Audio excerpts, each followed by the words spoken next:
Mga kapaps, nandito tayo ngayon sa bukid at may natagpuan si Kuya Jun dito na kakaibang prutas ba yan, Paps? Ano to? Gamot? Gamot. Ayan po. So ang nasabi ng tabuyog. Tabuyog? Oh. Ay. Yan yung may nilalang sa loob, no? Oh.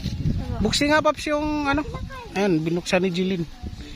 Tingnan natin kung may laman talaga na nasa loob. Kinakain to. Kinakain to. Lason kasi yan. Hindi lason to. Puksini pa. Hindi, kasi doon yan. Ayun, no? Ang daming ano, ang daming laman sa loob. Ayun. Yun, nagliparan na sila. Nagliparan, no? Nagliparan sila. Isipin mo paano nakapasok yan sa loob na yan.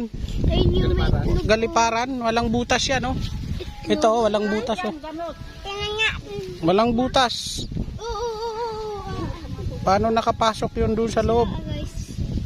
Kakaiba, oh.